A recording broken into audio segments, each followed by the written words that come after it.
Ryan, if you guys are able to get a big lead in games over these next few weeks, I know you got to get there first, but I'm curious how you're going to handle Julian, because I'm sure you want to get him his numbers so he can, stay in the Heisman race or maybe at the top of the Heisman race. You probably don't want to leave him in there too long to risk injury. You probably want to get Lincoln some reps. How do you plan on navigating that if you're able to get a big lead in the second half? Just win the game. I mean, that's it. We got to get better. We got to win the game. If individual honors show up at the end of the season, they do, but that's not the number one goal, and that's part of the unselfishness of all of this. And I've mentioned this before, and it's the same thing right now. Like our goal has to be about winning as a team, and when we do, as you can see, we've won games. Things like this, guys start getting attention, which is well deserved, but we have to make sure we stay focused on what matters, and that's winning games. So we'll do what's best for the team at that moment. But this is all about getting the first down and focusing on Purdue on the road, and that's it. And so I think anytime we get focused on anything other than that, it becomes a distraction. And so we can't do that, and we have to continue to work to play our best game and master our process. And so that'll be my message to the guys. Ryan, with James in the second half, looked like he kind of had a spark there in the run game, showed some emotion there afterward. Can one run or that kind of momentum do something for a guy that's maybe not gotten the traction that he's wanted to this year? I hope so. Yeah, I saw what you saw. I saw somebody who has been practicing better and had a good run, broke a couple tackles, came up, showed some energy. So I'm hoping that can carry over into this week, and we can keep building on that because we certainly need it. Ryan, I know it's obviously in the middle of the season. There's a lot of things going on. Do you have a chance ever to sit back and actually evaluate what Julian has done through these first 8 games and how different it? You spend a lot of time in the summer talking about assumptions and not making them, but it's natural to do that. Has it surprised you what you're getting out of him to this point, or is it just like you thought it was there and now it is? I mean, it seems like he's just changed the way that everyone around the country is seeing him in the short order. Sure. I think there's a few things. I think the first thing is, like, we all have to avoid, trying to, like you said, like sit back and try to evaluate anything other than like, all right, what do we need to get better at? What's going well? Now, that being said, I think the first thing is, he's got a bunch of guys around him that, he needs to make routine plays routinely, and then he needs to obviously play well situationally. He's done that up to this point. He's made some tremendous throws and made good decisions and taken care of the football. So he's put himself in a situation to allow us to reach our goals if he continues to play the way he's playing and then continue to improve, because as we know, the challenges are going to keep getting bigger and bigger. But I think it's clear to see that he is now playing at a level that we feel like we can reach our goals with, and so that's obviously exciting for everybody and builds confidence around the entire offense. But to say what have we accomplished? We haven't accomplished anything. We're in the middle of the season and got a lot of football ahead of us. Where's the growth for him from here? Like, what you talk about, everybody needs to improve. What is he? Well, it just can't be a play or two or a half a season. It's got to be consistent. And so you look at quarterbacks in college. You look at quarterbacks in the NFL. They can have a good game, a good half a season, a good season, but can they continually do it over time as teams start to look at your strengths, your weaknesses, and all those types of things, and then obviously play big in big moments. So he's just getting started, which is very exciting for all of us, as you know. I mean, if you're an offensive player right now, I mean, to know that Julian's back there with the ball coming out of his hands quickly and the confidence and decision making, like it's obviously exciting to be around that. Not only for right now, but into the future. And he's handled that well and produced at a high level up to this point. But he knows, again, this is about accomplishing goals as a team, and he would tell you the same thing. Ryan, Luke and Tegra both left the game on the final drive. It looked like Josh Padilla left the game early too. Just what's the status of those guys going into this week? I won't specifically mention all 3 of them, but I do think at least 2 of the 3 they'll be practicing today. One of them you'll have to see as the week goes on how they do, but we should be at full steam ahead. Coach, you've talked about how you feel the season starts in November.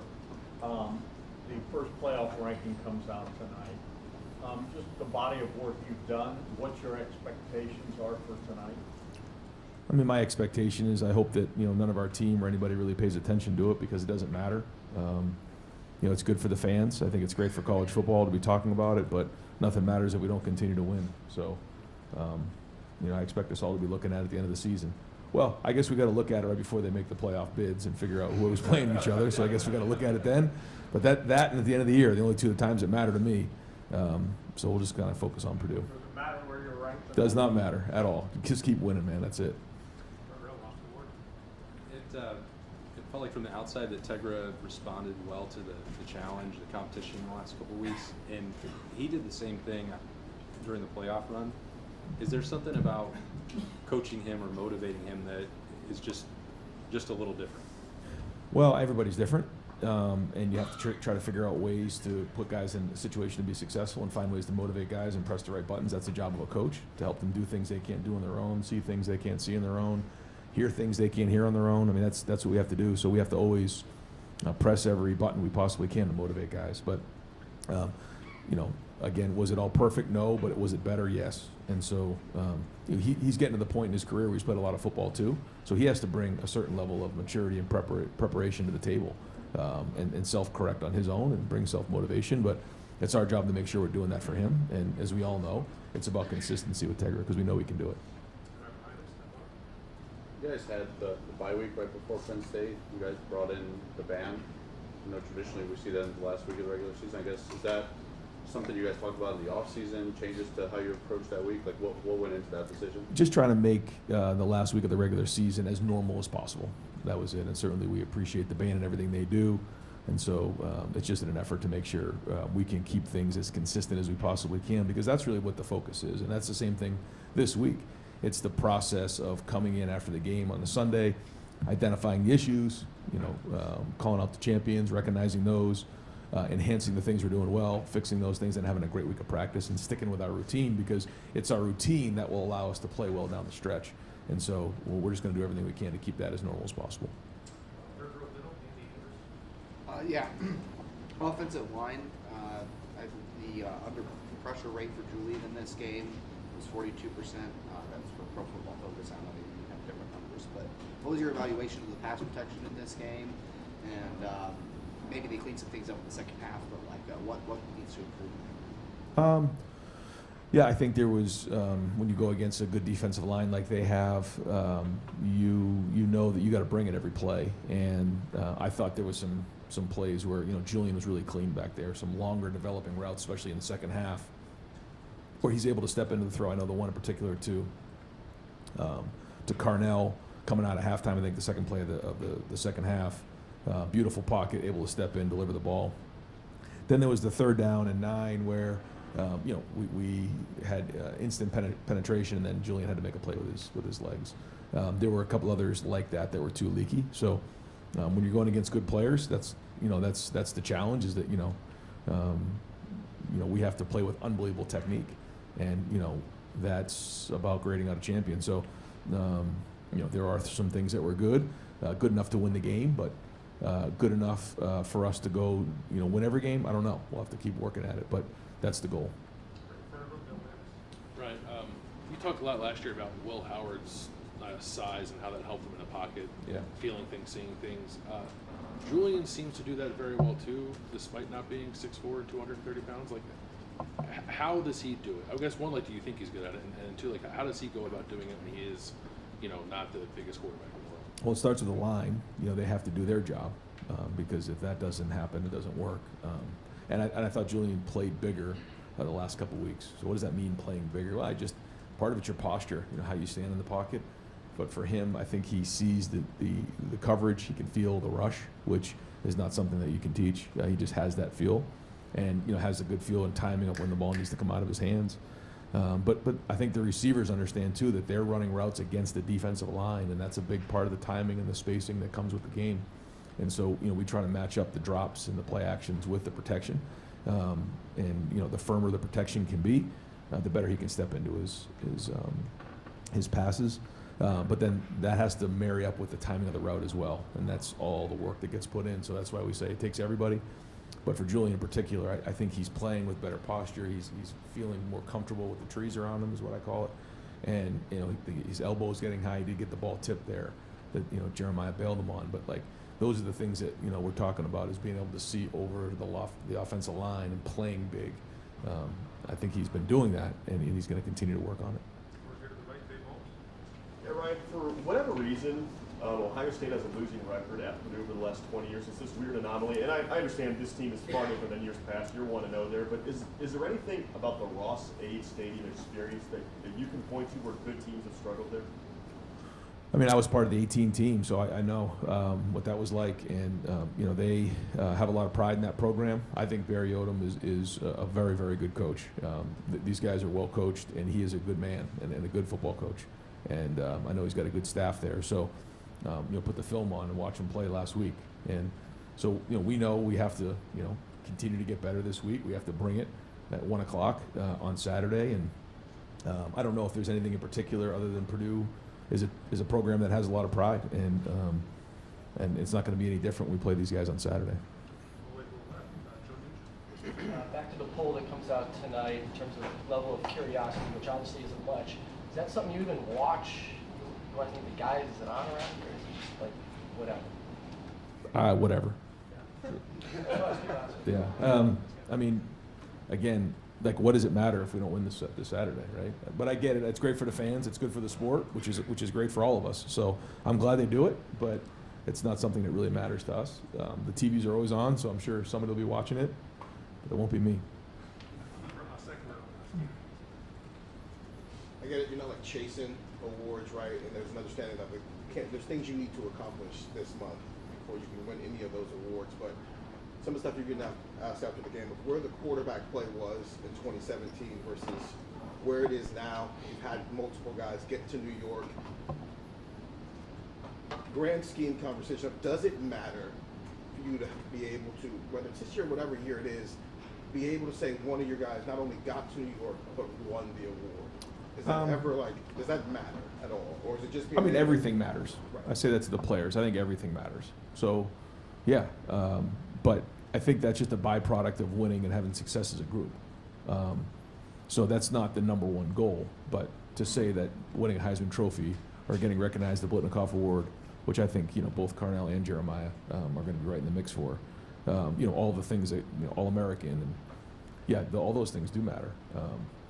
But on the priority list of things, no, they're not very high. It's more about winning as a team, and when you win as a team, those things come. So just all things that, you know, as we said before, cannot be distractions for us. We've got to stay focused on what matters. Throughout your time as coach, you have not really lost games where teams have come in and tried to pull an upset. It's something you see all across college football, but this program hasn't really dealt with that. How do you continue week in and week out to face these games where you're so heavy favorites and get up for them every week? Well, we got to keep the process. I know you probably get tired of hearing me say that, like I'm sure some of the guys in a program do, but I keep saying to them, don't get tired of me saying that, because that's really what matters. And I think I've said it before, you know, in today's day and age, it's like, all right, what's new about this week? What's different about this week? You know, we can try to find ways to make it a little bit fresh, but at the end of the day, we have to be okay with doing the same mundane, boring things over and over again. Chopping wood and carrying water. That's the book we read this summer. It's the same way. We're chopping wood every single day. We're carrying water every day, and that has to do with our routine. And the minute we try to tempt fate, you know, we're going to get it, and we can't do that. We have to continue to fight. And so, you know, we try to find different ways to talk about that. And, you know, it's the little things that'll get you in the end. You know, there was a reflection recently about, you know, David versus Goliath, and what was the thing that got Goliath? It was the stone. It was a little thing. You know, Goliath didn't wake up that day and think the stone was going to get him. It was. So, like, what are the things that we're doing on a daily basis that can get us? What are the issues? The issues are always there. We have to continue to address them. And if we think that we got it, we're going to get it. And that has to be the mindset every week. We have to get better. We know where we're going. We have to build momentum and play really, really hard, and then sustain over and over again, and be disciplined enough to do the same thing over and over again and continue to figure out ways to get better. So we'll keep doing that. But the players have to buy into it. The coaches have to buy into it. Everybody in the building has to buy into it. That's the key. It's one thing for a coach to say it. It's another thing for these guys to do it. And the credit goes to the players. That's where the credit goes. So, I can say this over and over again, but there's a lot of coaches in the country that probably say the same thing over and over again. It comes down to the guys and then the leaders echoing that message in the locker room. So, all the things that we'll talk about again this week, and we got to keep getting better, and this is an important week for the Buckeyes. Ryan, back to Julian.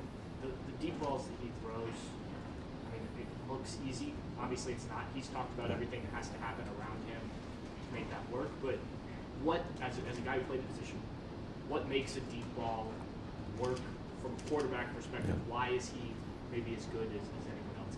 Yeah, well, again, to say that, remember the first year we got in, JT was maybe struggling a little bit with the deep balls. We spent a lot of time working on that. And I remember that year, like, so much of the work that we put in was his footwork. Making sure that, it was 3 with a big hitch, and on that hitch, the ball was being thrown. The depth, the eye contact with the receivers, the location, the coaching, like, each throw has its own feel to it, and a big part of it's the receivers. How they're running the route, where they're going, how they track it, how they play the ball, right? But I don't think, it's, it takes, a genius to figure out that the kid has tremendous anticipation and touch and a strong arm. And so when you stop the film and you see where the receiver is and then where the ball is completed, you're talking about probably 30 yards where he's got to pick a small area of the field where that ball has to land, and that's just something that you really can't teach. He's got a great feel for it.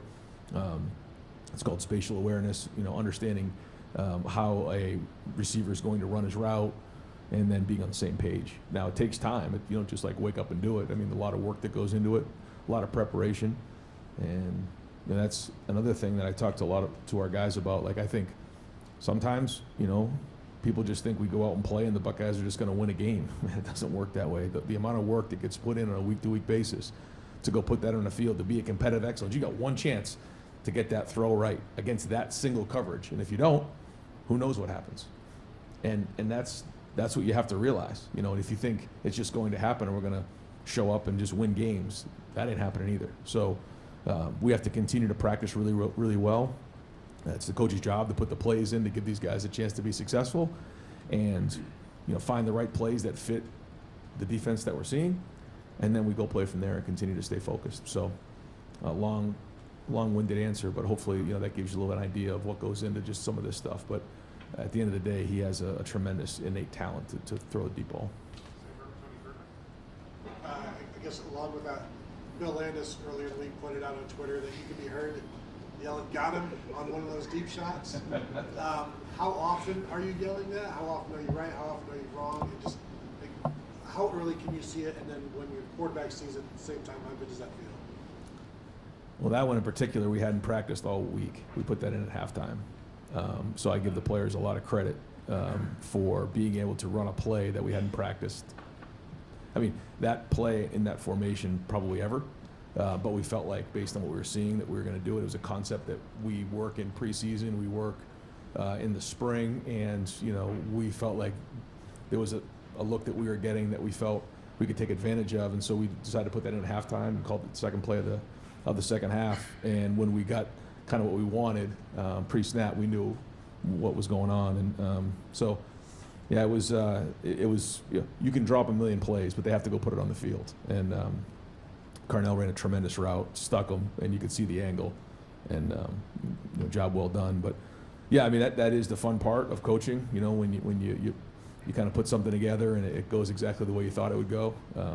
Really, the first down play was the same way. We caught man coverage. I thought the tight ends did a nice job of going out in the 9, inserting in, selling the run, and then that was a gain of 14 against the right look. Second play, we got the look we wanted, and we hit it, and that was just like one of those things where you get the right play. It doesn't always work that way. And so we talk a lot of times to the quarterback is, when it's right, we got to make it. When it isn't, you got to make the quarterback, or you got to make the coaches look right, because it doesn't always work that way. You got to manage the play. That one, it all worked out the right way, but you got to credit, Julian. Protection was great, and putting a play on the field that we hadn't practiced. How often does that happen? You just drop something in half? A few times a year probably. Usually the things that we're running are plays that we've practiced, hundreds of times during the week and walk through. But every once in a while, if you're seeing something, you have to adjust. and be aggressive with it, and give Brian credit for calling it, and the players for executing it. Ryan, in regards to moving the band up to the bye week, just logistical discussions like that, logistical decisions, how do they come about, and how much do you think logistical things like that through the course of a whole season can affect the football on Saturdays? Well, I think it's important. I think everything matters, and we try to do everything we can to keep the routine. And I talk regularly with Ross. I talk regularly with Quinn, and we go through, and Mick Marotti certainly has a huge hand in all of this, and we just when it was last year, we were going through the playoffs for the first time. We're talking about how do those 10 days leading up to a game, how should we manage this, and then after the season we go through each week and figure out that we're opening up with Texas. What does that need to look like in August? What does the week of look like? And then the bye weeks, and you go through the season, and we have a lot of give and take there, and we try to do what we can, and if it's working, we keep it going. If it isn't, we try to tweak it to make it better, and that's kind of year to year, and that's the same thing with that decision. What's the balance for a coach of trying to make every game, every week feel the same, stay to your routine, or acknowledging, leaning in at times to a big game, an important game, a rivalry game, that this is different? Well, if we have too many things in a week that are different, then it gets you out of your routine. So we try to have certain things that don't change, and that's it, because the opponent's going to change, the scheme's going to change, the location's going to change, the weather's going to. There's a lot of things that change on a week-to-week basis. There's injuries. There's a lot of things. The scheme changes, and so. What we can do as coaches is keep us consistent, so the focus is on those things, not on, okay, why is this new, what's different, all the things that come with a week. And so that's really, what we try to do all the time. I think about the run we made last year. That's something that we tried to do and try to be as consistent as we can. Even with the Washington this year, we tried to make that as much like the playoff routine as possible for the guys that were here. And so as a coach, it's just one less thing for them to worry about. Even walking into a hotel and seeing the Ohio State things, on the walls, seeing, familiar faces, like all of those things, I think for a young player just puts them in their routine and allows them to focus on what matters. So we try to do that every year. The things that are going well, we try to get better. The things that don't work, we try to get them fixed, and then evaluate them again. It's been a few years since you actually had a freshman get starts at running back for Spo. What has allowed him to have that role going into November, and when did you kind of realize he was able to handle that for freshman? I think he's been consistent. He practices, and he's been able to handle the workload mentally and emotionally. So that's been great. I think he's got a group of guys around him that can take some of the workload off of him, which has been great, especially for a young player. But now, we really need him to play his best football here down the stretch, and the whole room really. But he has shown consistency, and the most important thing is taking care of the ball. You've had elite quarterback play since you've gotten here. I think about C.J. Stroud's accuracy. Is there something that Julian does better than any of them, even maybe C.J., in terms of accuracy, touch, vision, feeling the pressure, whatever it might be? You're going to get me in trouble with CJ if you start making me do that. I know it's fine for you. No. I think it's hard to compare, quarterbacks like that. But when you see Julian, you see the decision making, and his mind works quick. The ball comes out quick, and the accuracy is on point.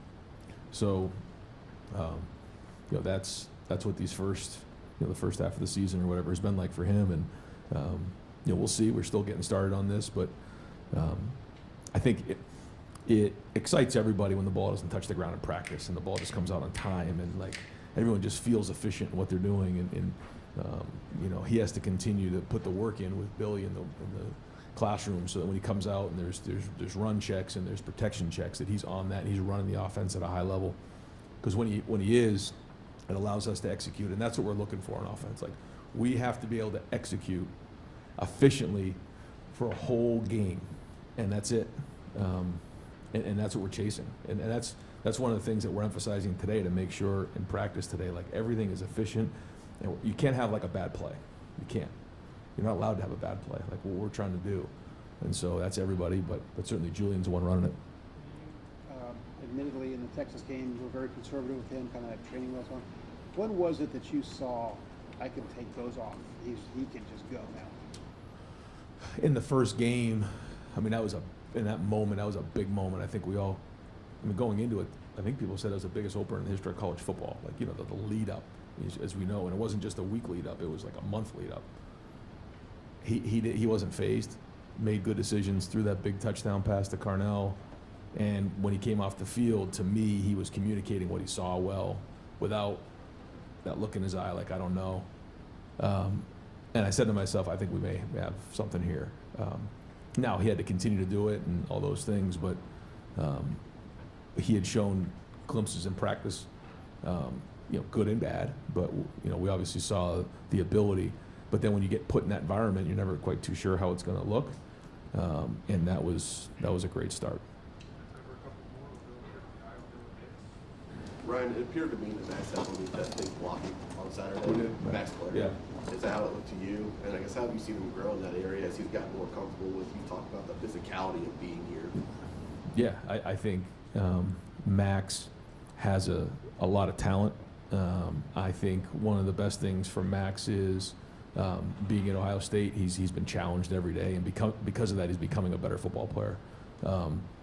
He's the tight end position is a developmental position, and Max is somebody that wants to be able to do everything. He wants to be able to block like an offensive lineman, run a route like a receiver, and protect like a running back. And that's not easy to do, and it takes time. It takes development. When you look at the tight ends in the NFL, like, they come from all different backgrounds and stories, and I think Max is another example of that. And so he's getting better each week, and I think his best football is still ahead of him, which is exciting. And I agree. I think the tight ends probably had their best week of blocking as a group.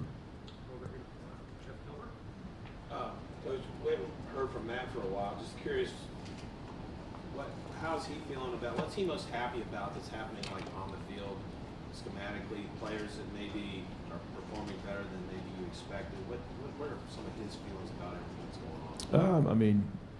You'll have to get his exact feelings, but my perspective is that, sort of what we've said before is that, there's chemistry on the staff, there's chemistry with the players, but they got to go put it on the field, and I think they're bought in and they're putting in the work, they're putting in the effort. And I think coming off of this last game, the offense put the defense in a tough spot, and so those 14 points in the first half, and that's not something we're used to, and I think that's an area where we all, I wouldn't say holding our breath, but wanted to see how we would respond to that. There was no panic, and that's a good sign of a mature team. Hey, here's the things we got to get done.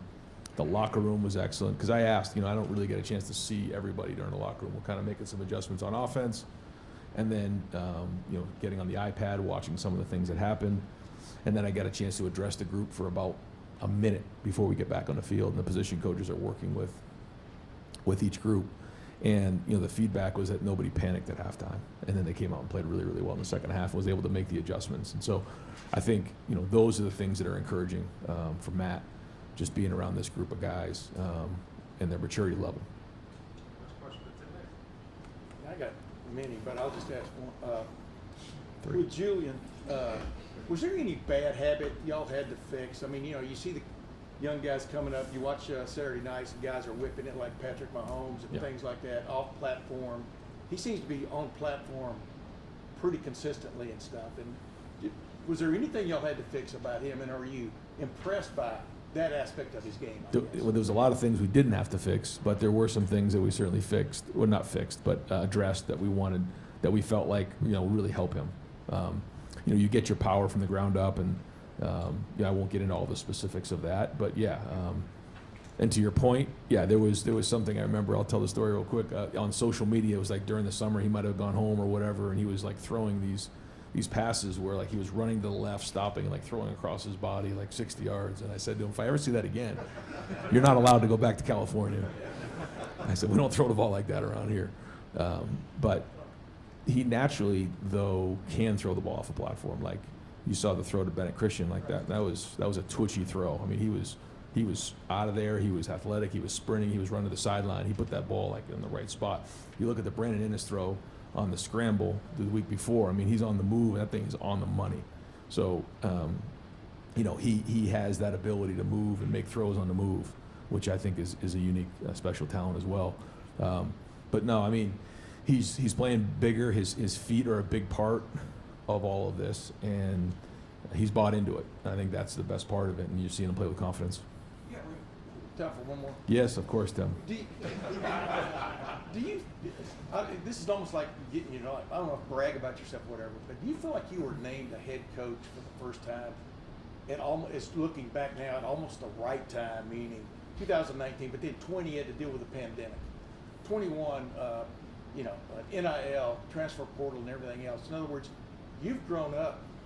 This is normal for you. Right. You feel like you're having a little bit of an advantage, even as I would think you're riding on a wagon, you're pulling parts, throwing parts, you know, all the time. Stuff. Do you feel like an advantage there, of having grown up as a head coach in this time? Well, I remember talking to Jerry Emig, just, you know, 18, 19, 20, and I remember saying, man, this is just crazy. And I stopped saying this is crazy. I just said, this is the job. Yeah. And that's exactly what it is, because every year it just changes so much, and you have to be willing to adapt. And, you know, I said it's kind of like herding cats sometimes, you know, and you have to multitask. And sometimes for somebody who's very task-oriented, you have to feel comfortable, like maybe not getting every single little thing done, and you can work all day and feel like you did nothing, you know, all day, from like, you know, early in the morning till late at night, and you feel like you got nothing done, but you actually did. And I think that's the job of a football coach. You know, now when you're in season, it's obviously much more football-oriented, but just in general, there's just a lot going on, and you have to be comfortable with that. And that's not always easy to learn how to do, especially when you're very task-oriented and you want to focus on one little thing. But that's the job, and we all have to adapt and figure it out. So, but yeah, it's been a 7 years of a lot of adaptation and making sure that, you know, we're doing what's best for the university and making sure we're putting ourselves in the best position to be successful. Thank you. Thanks.